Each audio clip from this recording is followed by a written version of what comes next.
Sometimes it only feels like yesterday that Naruto Shippuden's manga came to an end, but it's been over 10 years. One critical reveal of lore during the last chapters of the series would change its history of the franchise forever.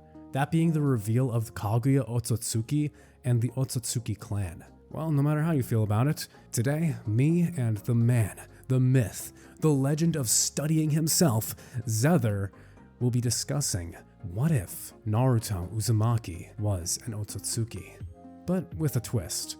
I'm sure you guys have seen plenty of stories like this before with how powerful and ubiquitous they are with the franchise now, especially moving on to Boruto. But we have our own little spin on today's story. But, ladies, bros, and non-binary hoes, we'll get back to that later. For now, I hope that you can enjoy the story we have crafted for you today for what if Naruto was an Otsutsuki. We begin our entire story off with a baby Naruto being born. Naruto would come out the womb with whiskers, a Byakugan, and white hair, and everybody in the room would be shocked. Most of all, Minato Namikaze, who's just staring at the baby wondering why in the world his son is born with a Byakugan and white hair. My hair is blonde. And some people might be able to say, oh, like maybe that comes from his dad because he doesn't know his parents, but... Nah, bro. Dude was born with a Byakugan. That is not Minato's genes at work.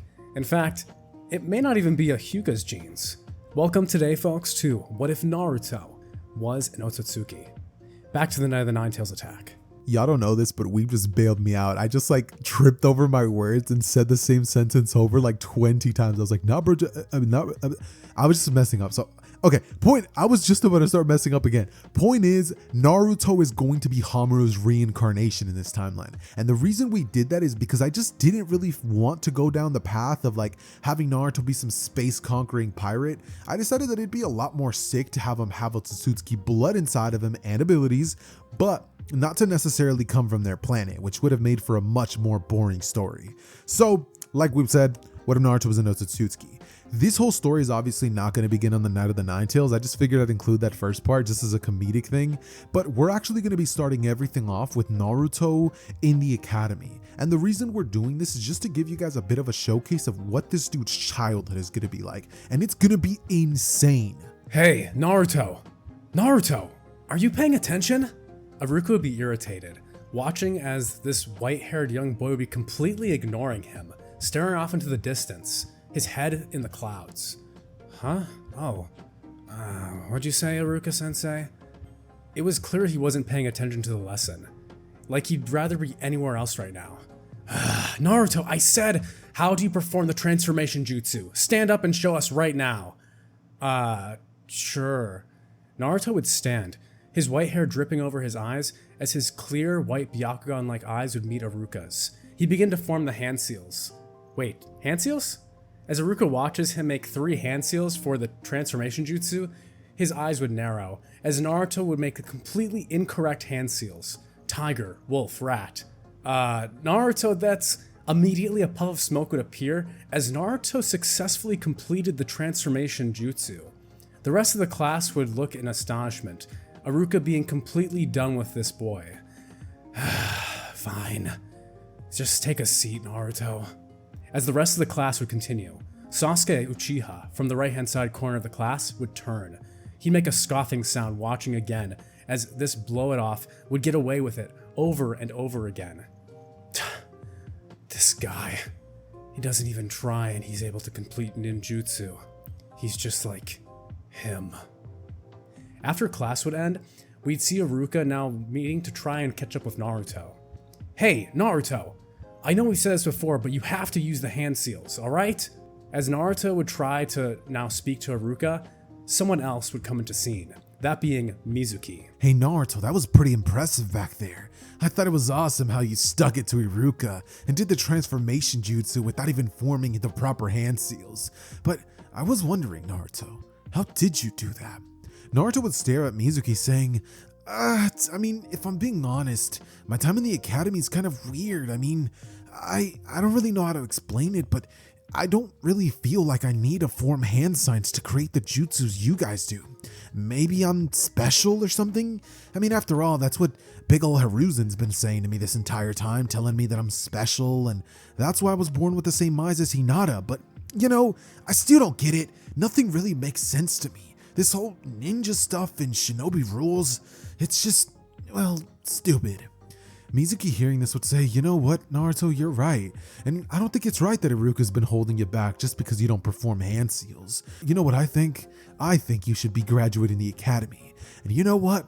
I think I might have just thought up of a way that you can do just that. You could show Iruka just how good you are and how much you deserve to actually become a genin. There's a way you could do it, Naruto. Just by stealing the scroll of sealing. Huh? The scroll of sealing? What's that? Naruto would ask, his focus having completely shifted back to Mizuki, from staring off into the distance. I'm glad you asked, Mizuki would say. It's a secret scroll, a second test that the Hokage keeps in his office, for students who are exceptional and special just like you, Naruto. If you can manage to sneak into the third Hokage's office and recover this scroll, it'll prove that you have the skills to be a powerful shinobi. With this, Naruto would have a soft smile grow on his face. Oh, so there's a way I can pass. I figured there must have been a secret test. After all, I've been doing everything right this entire time, and Iruka still hadn't let me pass. Well, thanks, Mizuki-sensei.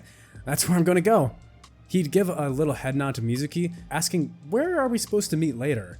With Mizuki now telling him the location, and ready to meet Naruto in the forest, with the scroll of sealing. It's at this point that we would zoom into Naruto making his way towards the forest with the scroll, having already stolen it.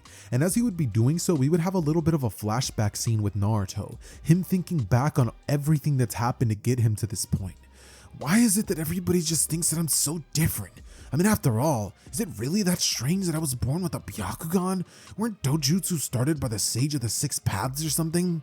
I don't know, I don't really pay attention whenever that old man talks, or even Hiashi.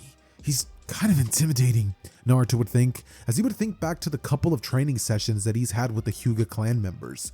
Hiruzen giving a special order to the clan members to actually train Naruto on how to use his Byakugan, since once Naruto grew older, eventually the time would come where he would funnel chakra into his eyes and he would start awakening the powers of the Byakugan, giving him a really trippy experience where Naruto was seeing almost too much.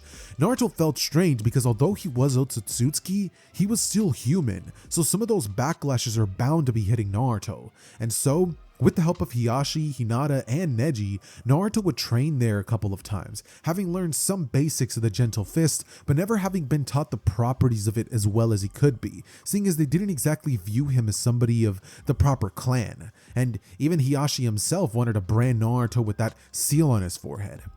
Luckily though, Hiruzen wasn't exactly about to let that happen, considering that it's just as Hiashi said, Naruto isn't part of the Hyuga clan. So, as Naruto would be walking with the scroll, he'd begin getting another flashback to all the times that he'd be in the academy blowing everybody away with his incredible speed and strength. Naruto was so fast that if I had to compare him to somebody even as a child in his first day of the academy, Naruto was as fast as Kakashi Hatake. Well, at least during part 1, and his monstrous strength was akin to what Naruto gains when he actually uses Sage mode, and that's in base mode, all thanks to his Otsutsuki DNA. So with all these things happening in class, everybody would know that Naruto was the strongest in terms of combat ability, with everybody viewing him in a different light. Some people thought he was cool, some people thought he was bad, and others thought something else. As Naruto finally makes it to the meeting point where Mitsuki promised he'd be waiting, the man with silver hair would be standing, his silver seeming like a dirty rag compared to Naruto's glistening white hair in the moonlight. This Naruto hadn't even thought of opening the scroll of sealing. As Naruto was making it to the meeting point with Mizuki, the moon would glimmer down, his white hair glistening in the dark night sky, his eyes clear and pale meeting that of Mizuki. So Naruto, you actually made it. And that seems to be it. The genuine article of the scroll of sealing. That's excellent. Well, if you give it here, then I'll officially make you a shinobi. Naruto would have a soft smile, saying, "Oh, thanks, Mizuki-sensei," as he walks forward prepared to hand the scroll of sealing to him.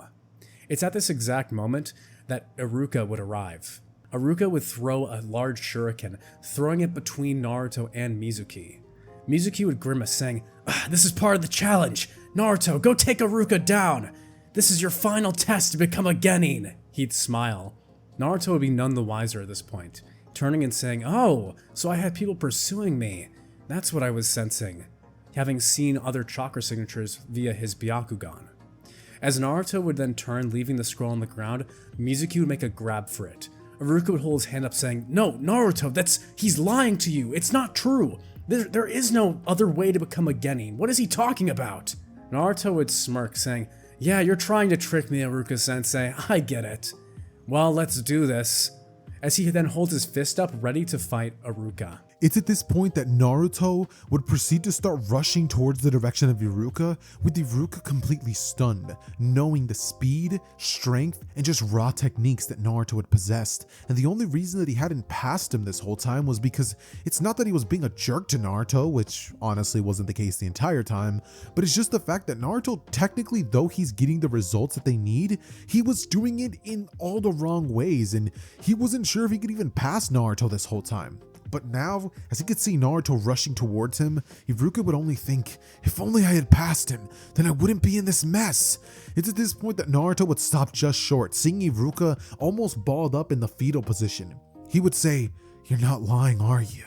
As he would then turn back towards Mizuki, who was already gone, Naruto having already sensed that Mizuki was running with his tails between his leg. And so, Naruto in a flash would turn around and speed blitz towards the direction of Mizuki, Byakugan activated, as he could see Mizuki jumping from tree branch to tree branch. It's at this point that Naruto, weaving a couple of hand signs for a basic jutsu he had seen Sasuke perform before, would simply say, "Fire style! Fireball Jutsu," with no hand signs, by the way. Naruto at this point would engulf Mizuki sensei with a massive fireball, and I do mean gigantic in scale. Keep in mind, the thing that separates the sizes of people's different fire style jutsus is the amount of chakra. Naruto has the chakra of an Otsutsuki member and the Nine Tails, so just think about how busted that is. This fireball would practically burn down the entire forest, if not for Naruto realizing, I took things too far. We would see a charged scroll of ceiling and Mizuki there laying on the ground burnt,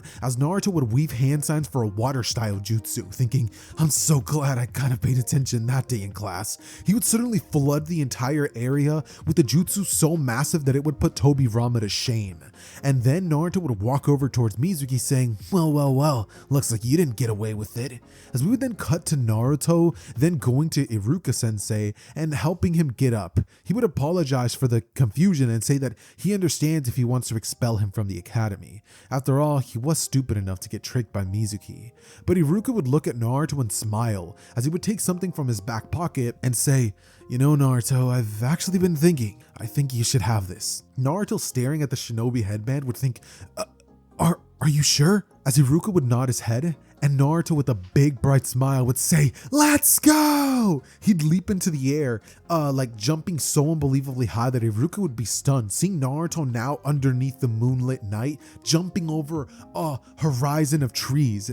It's at this point that Naruto would be treated to some ramen, and we would skip to the next day with the teams being chosen for Team 7. As the doors would open, the rest of the class would be surprised to see Naruto entering.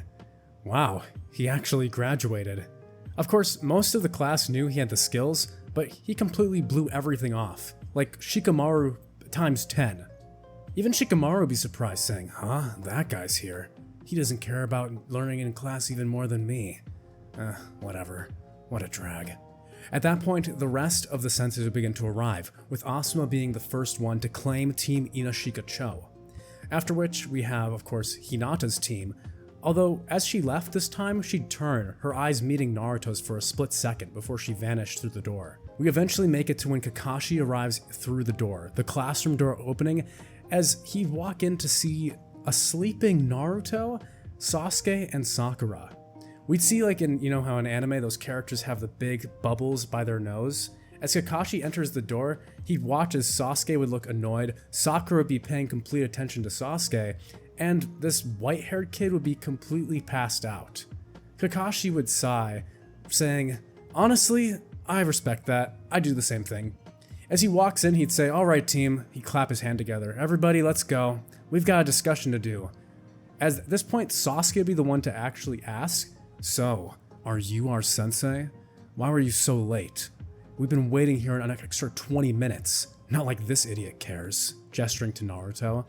At this point, the bubble would burst, a popping sound being heard as Naruto sits up, his head clearly drowsy. He'd say, I like your style, old man." At this point, Naruto would tell Kakashi and Sakura and Sasuke that they're running out of time, they gotta get going, it's almost lunchtime. At this point, Naruto would lead the way out, with Kakashi sighing, saying he hadn't even... Fine. At this point, Team 7 would follow after Naruto, with him picking the spot on the rooftop, sitting on top of the bars gingerly.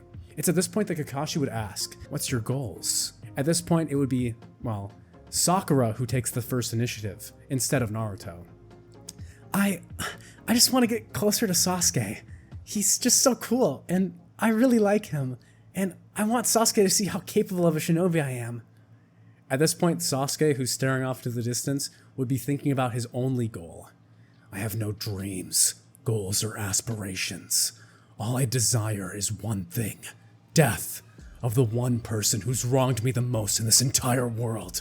As he says this, he then finishes his sentence, "I will become an avenger." At this moment, Sasuke would then close his eyes, as Kakashi would then switch his focus to the last team member, Naruto.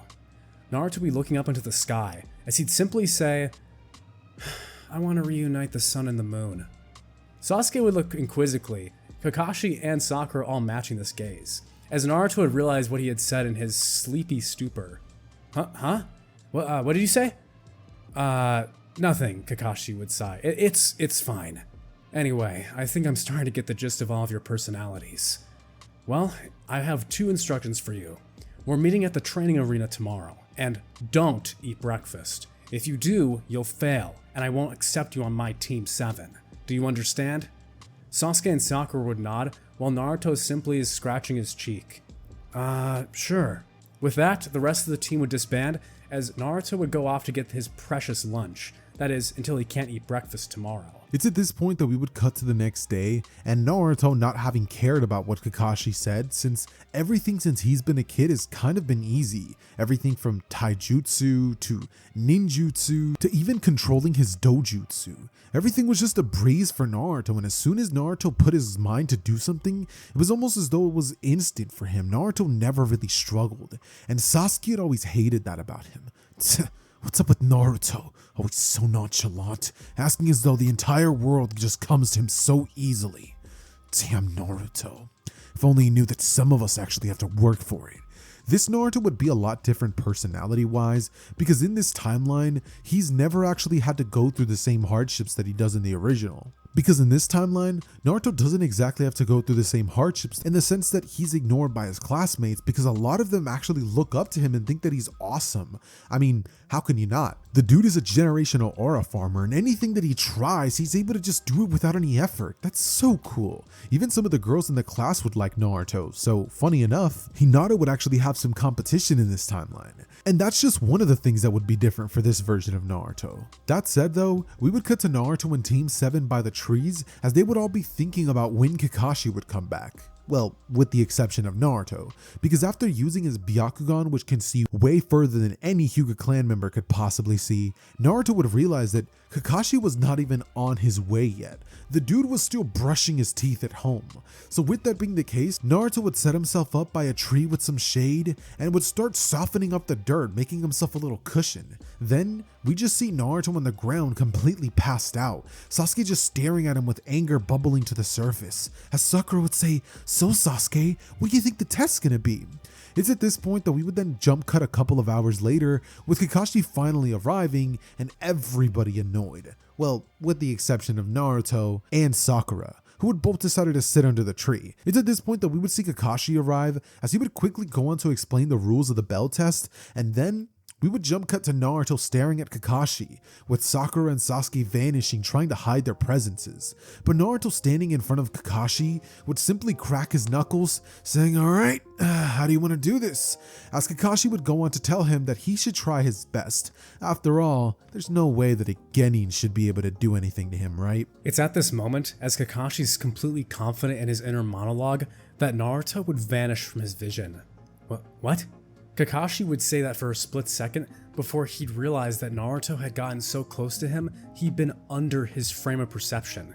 Kakashi would lower his chin, looking down to see Naruto within 3 feet of him, having spanned that 50-foot distance in merely a second. How did he...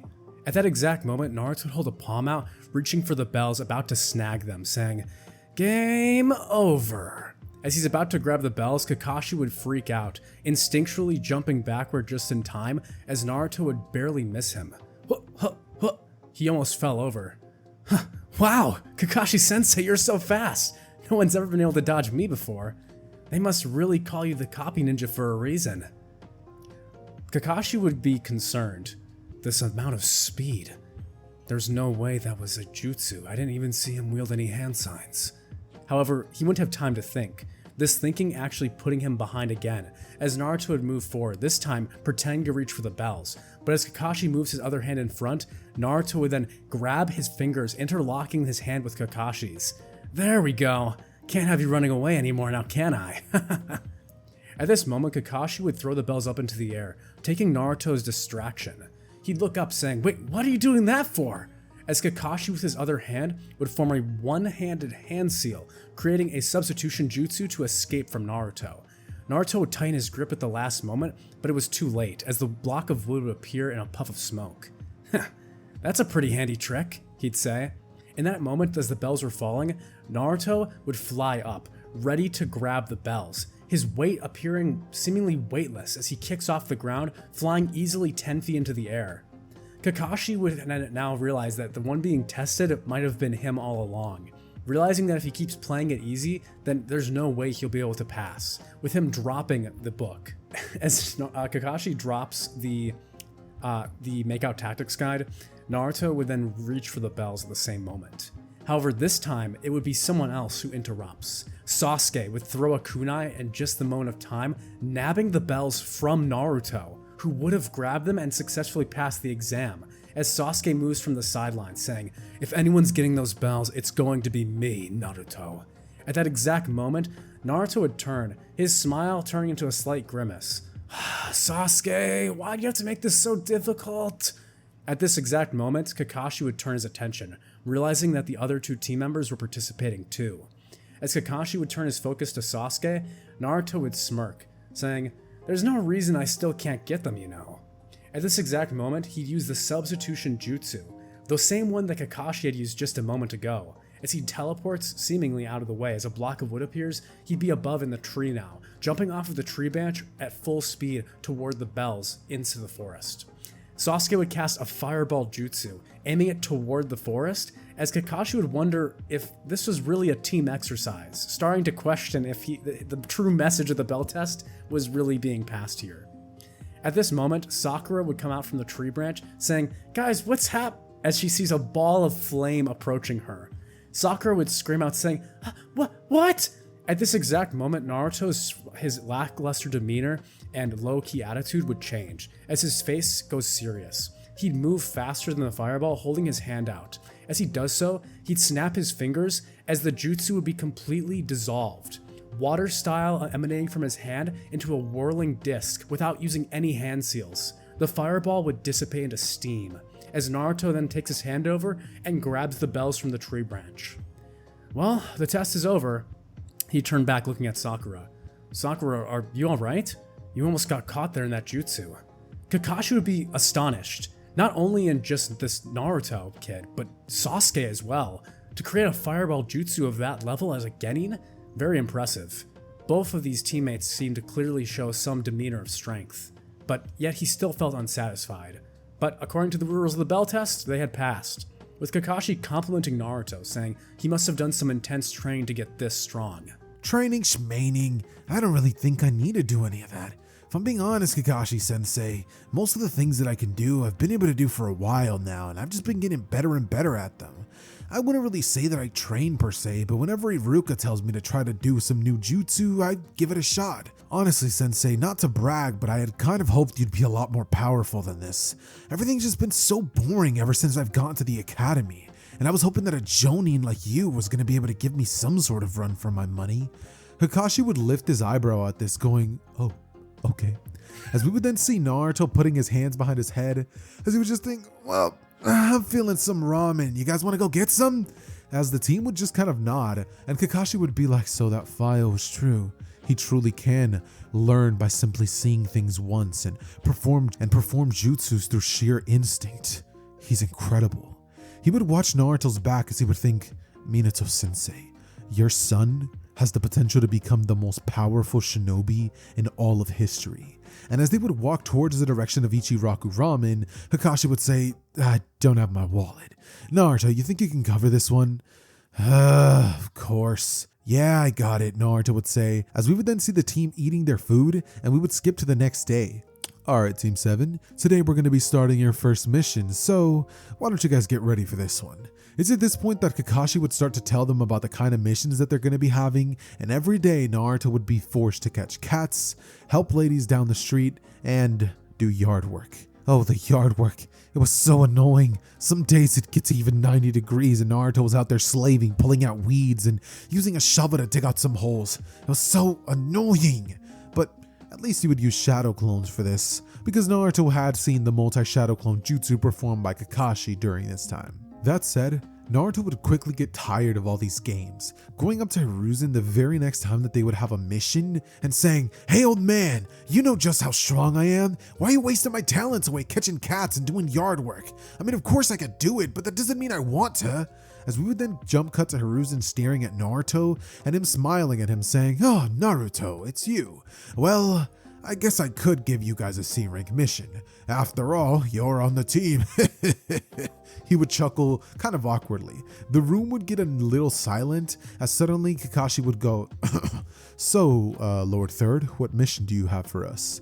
This is when we would have Tazuna enter the room as he would slur his words and go, this is the team that you picked for me? Come on, this is what I'm paying you for and you're giving me some children? What, am I gonna babysit these kids? It's at this point that Naruto would give him a bit of a death glare, with Tazuna shutting up and just... And so, we would jump cut to the very next day as the entire group would be meeting by the gate. As the journey would begin, Naruto would stretch his arms up. Finally!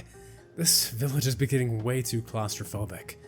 I feel like I need to go out there and see the world a little bit. As he says this, looking out at the blue sky, Sasuke would make a sound. Why would you even want to go out there anyway? It's like you already have everything you could need in here to begin with. At this moment, while the two finally have a normal conversation for the first time, Sakura would just be watching from behind, seeing the two in contrast, Naruto's white hair to Sasuke's black. They really do seem like opposites, but at the same time, it's always like Naruto's trying to engage with Sasuke in some way, and she wondered why. Why someone like Naruto, who seemed to not try at all, would care or seem to care about what Sasuke said, or act when Sasuke took action. It was puzzling. At this moment, Kakashi would then look as his eyes would notice something. He'd be stabbed by 3 shuriken as he falls backward onto the ground. Naruto, having seen them coming way earlier than he had, would smile, realizing what Kakashi had done. Alright team, looks like we've got some combatants and our sensei's dead. Oh well, guess I'll take him out, Naruto would say. In a brief smile, Sasuke would grimace, saying, that's not fair, I'm taking one for sure, the two getting ready to fight. At this moment, Naruto would hold his palm up down towards the ground. As his palm would strain, he'd simply say, wind. At that exact moment, not even using a jutsu, he'd call wind from his palm, using chakra as a burst of wind would brush the dirt and dust, revealing the hands of the ninja in waiting to use the headhunter jutsu. It was Kakashi. As Naruto reaches down, grabbing his hands, pulling Kakashi out of the ground, he'd say, nice try, causing the other two Chunin to get spooked as they try to run, the twin demon brothers. Kakashi would frown, saying, you let them get away. Get away? What are you talking about? As Naruto would turn, snapping his fingers, the two would slump to the ground, completely unconscious, as they're groaning in pain, the ground beginning to pressurize beneath them. What did you do? Kakashi would walk over, seeing them in immense pain. As Naruto would walk over, he'd simply lean down, casting a genjutsu on them, as the two would then begin telling them everything they know.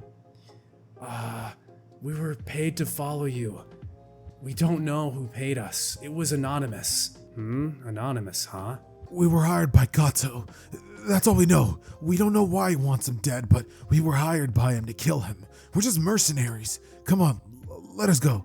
It's at this point that we would see Kakashi staring at them, then at his bingo book as he would smile and say, I don't think I can do that.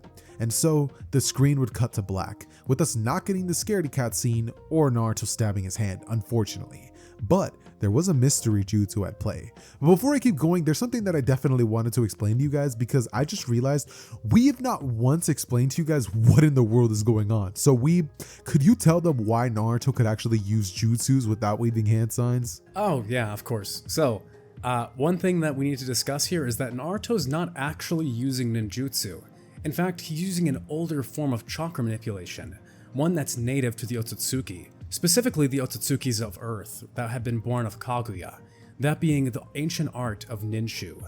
Ninshu being a technique that never relied on hand seals, being an art of shinobi, well, prior to shinobi, being born before Indra and Ashura Otsutsuki had ever been born, created by the sage of the Six Paths himself to connect people together. It was a method of using chakra to connect oneself with the world, and of course, it didn't require hand seals. It was an unfiltered form of chakra creation. It's this form, ninshu, that Naruto instinctually seems to have access to. But why? We'll get into that a little bit later. Continuing the story, we would jump cut to Naruto and the entirety of the team walking by when suddenly mist would grow thicker and thicker. Kakashi ordering Naruto to use his Byakugan to scout out the way, and Naruto noticing Zabuza rushing towards them at rapid pace. Suddenly he'd grab his blade and fling it towards them, to which Naruto would say 90 degrees east. He would say, "Can you guys duck your heads?" And they would all do so at the last second, as the blade would come spiraling in, and it would latch itself onto a tree branch, Zabuza Momochi now standing on top. We would then see Naruto staring at him with his Byakugan activated, with Zabuza thinking, so they've got a Byakugan user, must be a Hyuga clan member, an Uchiha, and Kakashi the copy ninja.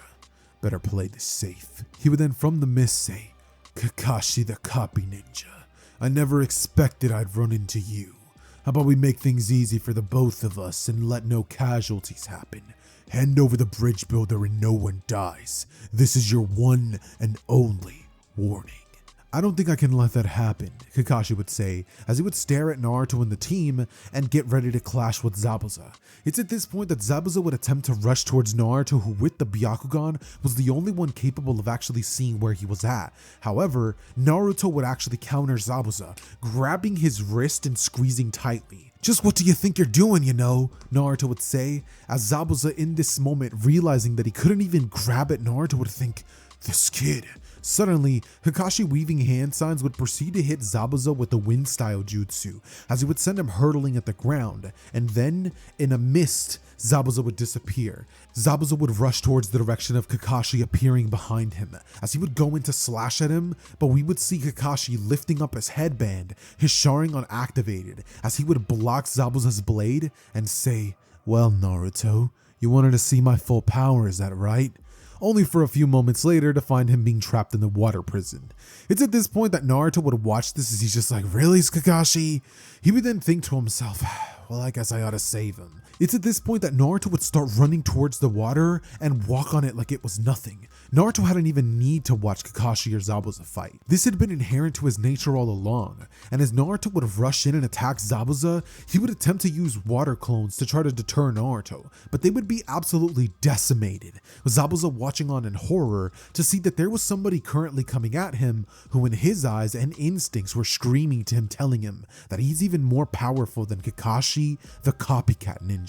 And so we would see Naruto dig down deep, going underneath Zabuza's point of view, as he would then hit him with an uppercut as hard as possible, sending Zabuza into the air. Suddenly, we would then see the lake itself start to freeze momentarily, as Haku, coming in as fast as possible, would then throw a senbon at Zabuza's neck mid-air. As Zabuza's body would hit the ground, which is now frozen, and Haku would now say, thank you for your assistance, but I'll take it from here. I'm a hunter nin from the Rain Village. As he would then pretty much disappear with the mist, and Naruto would wonder why in the world he didn't finish the job then and there. It's at this point that Kakashi would get up, thanking Naruto for helping him back there, and just think, now Naruto thinks even less of me. great. As we would see Naruto asking Kakashi a question. That was your full power, Kakashi-sensei? Kind of a letdown if I'm being honest. Kakashi would think, I was right. As we would then jump cut to the team appearing in Tazuna's village, with Naruto seeing the tragic state that the village was in, just how run down it looked and how poor and famished the people looked. Naruto would feel genuinely horrible and ask, who did this? Naruto obviously having dealt with the persecution of the village earlier on in his life, but this, it was so much worse. Seeing the devastation of the village here in the Land of Waves would remind Naruto of his own situation early on in life. When Naruto was young and had no one who had expectations of him, when the third Hokage treated him like trash, yes, he remembered. No one had looked out for him. All that had brought Naruto the fame inside the village was his own skill. And here, that devastation remained. As if though his internal struggle had been made manifest. Naruto would see the famished, the starving, those who had been taxed out of being able to afford regular foodstuffs and provisions from the mainland. And in his heart, he'd feel that this was wrong. This should not be allowed. When Naruto is walking through the village, he'd reach his hand out. Sakura and Sasuke helping Kakashi walk would wonder what he's doing, as suddenly we'd see sprigs beginning to come out of the ground. These white wooden figures. They were trees? As Naruto would then gently kneel down touching the ground, the energy of life, of chakra itself would bend to his will, as fruit trees would begin to blossom inside of the Land of Waves. The villagers would come out in amazement, seeing apples, pears, and other stuff, hardy fruits being formed, as Naruto would turn waving, saying, "These are for you. I have no need for them." As Naruto continues following after Sasuke and Sakura, they'd both be stunned, wondering what the heck kind of jutsu was that? Even Sasuke would begin to wonder exactly how Naruto is able to do all of this beyond being a mere genius. Naruto would have a soft smile on his face, saying once again, "You know, Kakashi-sensei, maybe you should stick to using your half power. If we have to carry you everywhere after a fight, I think I'll have to pass." Kakashi would laugh at this once again, saying, "Seems your opinion of me is only going down, huh, Naruto?"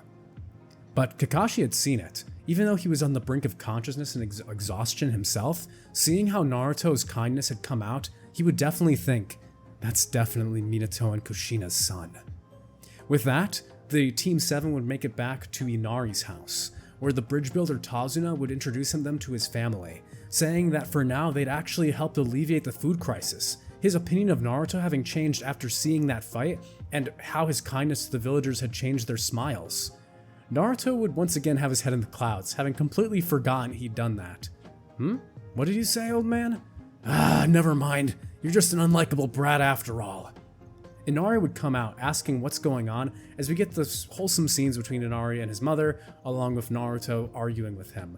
But in this version, it would be more so Inari trying to pick on Naruto, and him just staring off into the distance, like, yeah, I guess that was a pretty good fight. That water dragon jutsu seemed kinda useful. Muttering to himself. After this moment when Kakashi falls asleep unconscious, Sasuke would approach Naruto, saying, "Hey, Naruto, I saw what you did when you went to save Kakashi-sensei. You ran on the water. And don't tell me it was your physical strength alone. How did you do that?" Naruto would turn. Walking on the water? Oh, it's easy. You know that your chakra can be repulsive to water and other physical objects, right? What? Sasuke would be confused. I don't get it.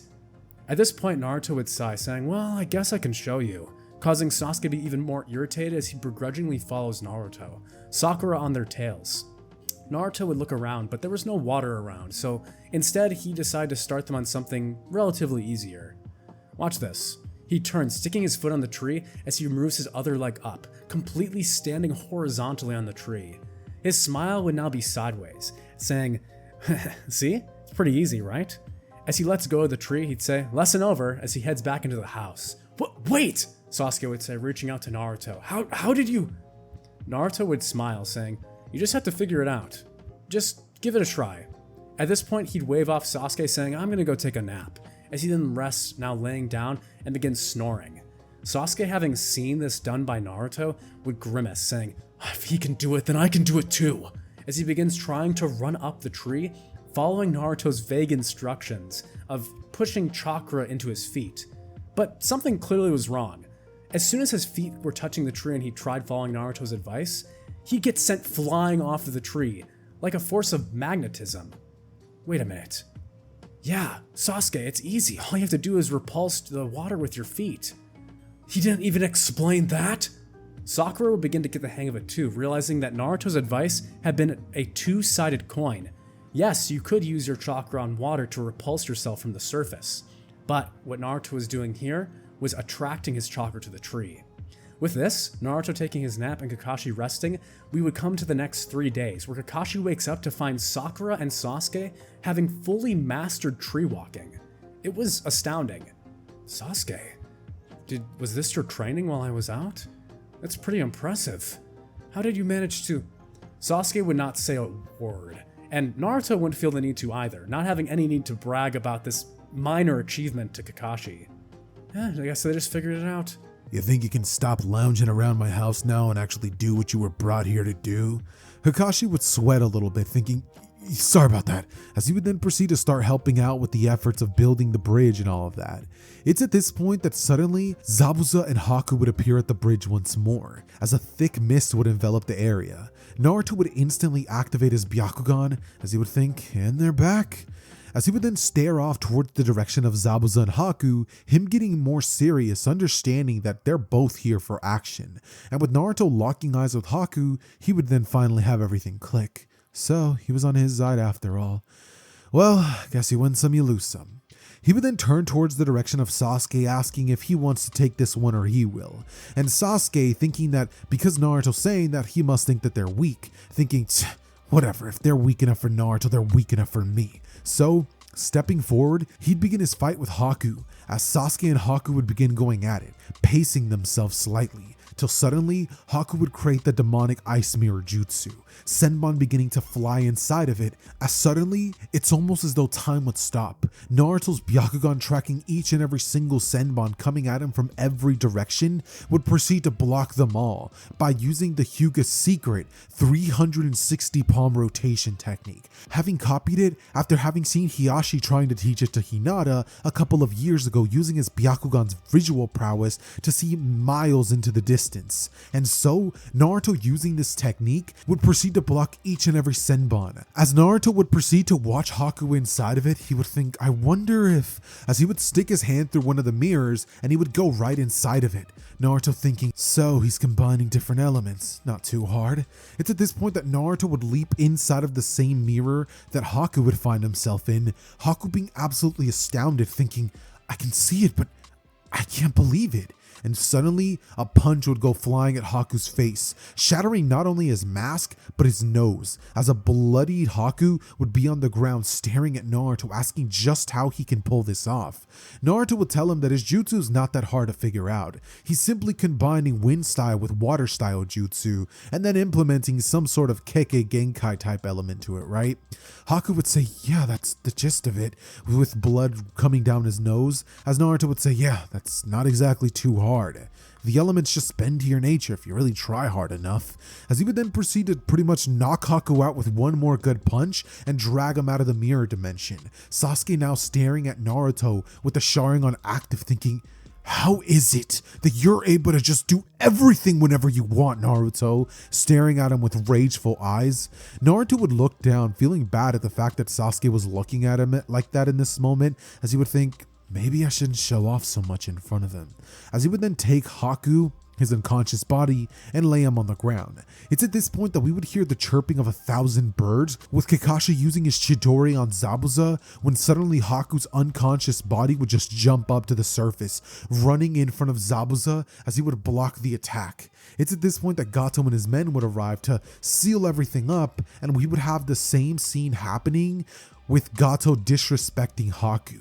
Zabuza, now standing there having realized that he had been nothing but a pawn to this man, would simply sit there in silence, as Naruto, having seen this horrific scene of somebody literally throwing their life away for somebody that didn't care, would begin to have tears well up in one eye, as his Byakugan would fade and Naruto would stare at Zabuza saying, how could ya? He threw his life away to save you, and this is the thanks he's getting?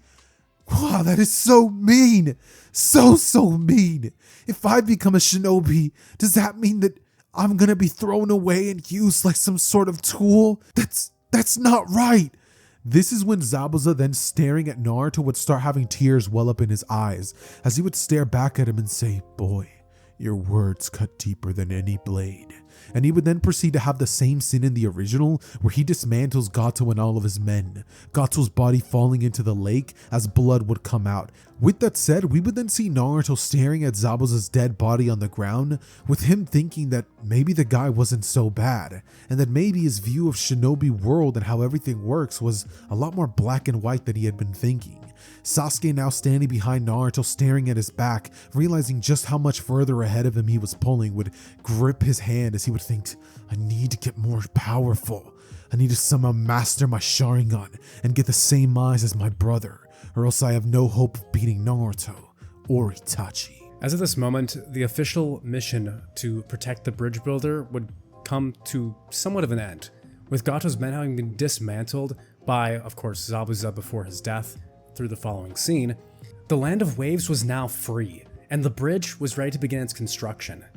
As Team 7 was ready to roll out, having completed the mission, Tazuna would call out for Naruto, saying, "Hey kid, wait, just before you go, I wanted to tell you something." He'd turn back, pointing to the fruit trees outside of the large bridge heading toward the mainland. "We all talked, and us and the villagers, we really want to thank you and your team for everything that you've done. I know I said some uncalled for things before this mission started, but you've really grown on me, and I can see how much you care. If you would mind, we'd like to name this bridge after you. The Naruto Bridge. What do you think?" Naruto would actually focus for once, looking in and saying, "Hey, that sounds pretty good. And thanks. I hope you guys can just return back to your normal lives."